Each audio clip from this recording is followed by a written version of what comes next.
तो सौरभ की success part 2 में स्वागत है।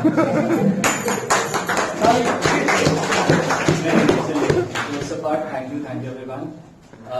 मोर और लेस वही चीज है जो उस दिन था वैसा ही आज कुछ है। फील ज्यादा कर रहे, इमोशनल ज्यादा हो रहे हैं, but yes on an average वही है। क्लब के लोगों का बहुत ज्यादा सपोर्ट रहा, बहुत हेल्प रहा। इंडिविजुअली अगर लाइक उस दिन वाला किसी ने सुना हो या अगर नोट हो तो उस दिन में मैंने ये चीज बताया था कि कुछ कीजिए कुछ ना कीजिए बट इस सर्कल में बने रहिए, टच में बने रहिए। वो कंप्लीटली आउट ऑफ मत चल जाइए रेंज से। रेगुलर रहिए, प्रैक्टिस में रहिए। कुछ बहुत ज्यादा वो नहीं है कि ये एक पर्टिकुलर बुक है या ये एक पर्टिकुलर सेट है, अगर ये मैंने कर दिया तो हो जाएगा, वैसा कुछ नहीं है। थोड़ा लक का मैटर करता है, हार्डवर्क ऑब्वियसली बहुत मैटर करता है। 3 टाइम बस लकी होना है, PT means interview and then it's all yours. बहुत अच्छा। हाँ एग्जैक्टली सर, वैसा कुछ नहीं। बिकॉज मैंने भी बहुत सारे लोग जिनका भी रिजल्ट निकलता था सबसे पूछता था जीके कैसे पढ़ रहे हैं, किस सोर्स से पढ़ रहे हैं, कौन सा सेट प्रैक्टिस कर रहे हैं। प्रैक्टिस मॉक, अड्डा, olive would, everything tried and tested. But वही रहता है कि हाँ वो सब करना चाहिए, वो सब अंदर से आपको बहुत ज्यादा बिल्ड करता है। एंड वही चीज आपका लक वहां पे काम कर जाता है, वही मेहनत वहां पे काम कर जाता है। मेंस का अगर आप लोग जब भी सेट हो गया, आप देखोगे कोई भी प्रैक्टिस मॉक या मतलब कोई भी जो हम लोग मॉक लगाते हैं वो वैसा हूबहू नहीं रहता है जैसा रियल मीन्स आता है। बट स्टिल ये वाला आपको मेंटली इतना स्ट्रांग कर देता है कि रियल मीन्स जैसा भी रहे आप उसको टैकल कर जाओ, आप उसको पार कर जाओ। वही चीज रहता है। जीके आप जितना ज्यादा कवर करोगे उतना ज्यादा आपका प्रोबेबिलिटी रहेगा, उतना ज्यादा पॉसिबिलिटी रहेगा। जीके के लिए बहुत कौन क्वेश्चन है जीके का तो वो तो कहीं से भी कुछ भी क्वेश्चन पिक कर लेते हैं। ज्यादा से ज्यादा पढ़ोगे आपको ज्यादा से ज्यादा कॉन्फिडेंस रहेगा कि इतना बड़ा एरिया मैंने कवर कर रखा है। और बाद बाकी चीज तो आपका लक फैक्टर बहुत बड़ा इसमें रहता है। इंग्लिश के लिए एक चीज हम बताते हैं। इंग्लिश के लिए लाइक अगर पुष्परंजन सर है या जो भी सर लोग हैं जिनका भी इंग्लिश यहाँ पे अच्छा है, जिनसे मैंने बात किया था, शुभम सर थे।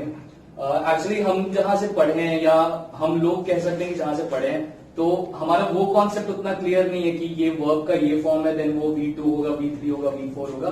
वो जो टेक्निकल वाला एस्पेक्ट होता है ना वो क्लियर नहीं है। हमारे साथ क्या होता है ना कि जैसे हमारी टीचर कह रही थी कि सम सॉर्ट ऑफ फिल्टर लगा हुआ है कान में, तो when we read a sentence वो पढ़ने में ही पता चल जाता है कि it is not sounding correct. अगर एक सेंटेंस है वो 4 पार्ट में डिवाइडेड है and we are asked to pick की कौन सा पार्ट में एरर है, तो पढ़ने में ही क्लिक कर जाता है कि यार this is not sounding correct, ये सही नहीं बैठ रहा है, तो हम लोग वहीं से पिक कर लेते हैं। इसलिए कई बार ऐसा होता था, मेरे साथ भी होता था कि मैथ्स जब मुझे नहीं आता था और मैं किसी से पूछता था तो वो मुझे पूरा प्रॉपर्ली बता देते थे, बट वही चीज जब वो इंग्लिश में पूछते थे तो मैं नहीं हेल्प कर पाता था। बिकॉज वो वाला जो होता है कि ये वर्ड है, अब ये नाउन है कि प्रोनाउन है कि एडजेक्टिव है कि एडवर्ब है, वो चीज हमारा खुद का क्लियर नहीं है। एंड ये मतलब मैंने अपने सर्कल में जो मेरे स्कूल के दोस्त लोग रहे जो कि अच्छे फ्लुएंट है इंग्लिश में, अच्छे से बात कर लेते हैं, इनफैक्ट IIM अहमदाबाद में भी प्लेस्ड है, उन लोगों के साथ भी यही चीज है कि हमारा टॉकिंग इंग्लिश ठीक है, राइटिंग भी ठीक है, बट वो ग्रामर वाला पार्ट उतना सही नहीं है। तो इसके लिए हम क्या सजेस्ट करेंगे कि अगर इंग्लिश कमजोर है, लाइक अगर हम अपना मेंटालिटी के अनुसार से बताते हैं तो अगर एक पर्टिकुलर सब्जेक्ट मेरा कमजोर है तो उस सब्जेक्ट का जो भी बेसिक चीज होता है, जो भी मतलब एकदम छोटे लेवल पे लिखा हुआ रहता है ना, उस चीज को पढ़ेंगे, ना कि उसका बड़ा बड़ा पोथी निकाल के पढ़ेंगे। कहने का सेंस ये बनता है कि अगर मेरा इंग्लिश कमजोर रहता तो हम कभी भी हिंदू का एडिटोरियल नहीं पढ़ते। इनफैक्ट हम शॉर्ट स्टोरीज जो होता है इंग्लिश का वो पढ़ते, क्योंकि वो थोड़ा इंटरेस्टिंग लगता है, थोड़ा समझ में आता है। हिंदू का एडिटोरियल वर्ड्स के अनुसार से बहुत हैवी रहता है। अब अगर उसको ब्रेक करके एक एक वर्ड का मीनिंग नोट कर रहे हैं, लिख रहे हैं, समझ रहे हैं, याद कर रहे हैं, इट्स वेरी गुड, ऑब्वियसली वो वर्ड पावर आपका बिल्ड करेगा।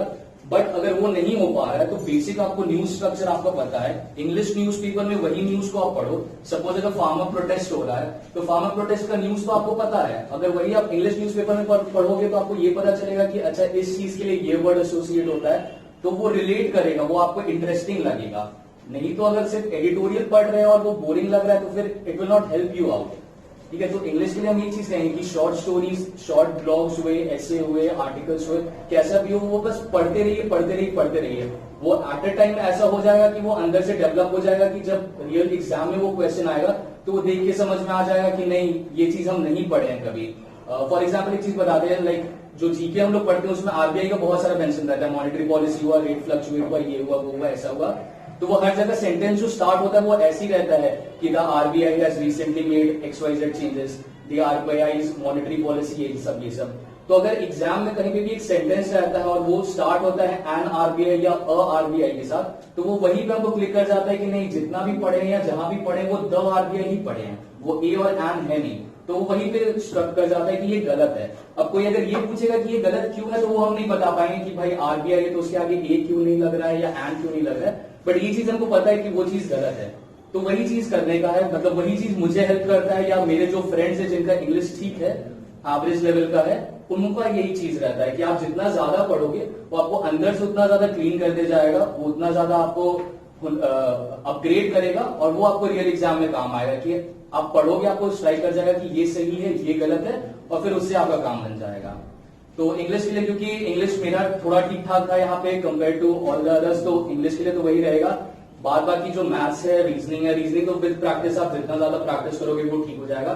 मैथमेटिक्स के लिए तो एक से एक यहाँ पे स्टूडेंट्स अवेलेबल हैं, आप लोग किन्हीं से भी हेल्प लीजिए, स्पेशली जो न्यू स्टूडेंट्स हैं हम उन लोग के लिए बता रहे हैं। एंड बस लगे रहिए, ऑल द वेरी बेस्ट, सबका हो जाए, सबका साथ सबका विकास रहे। That's it. Thank you guys. Thank you so much.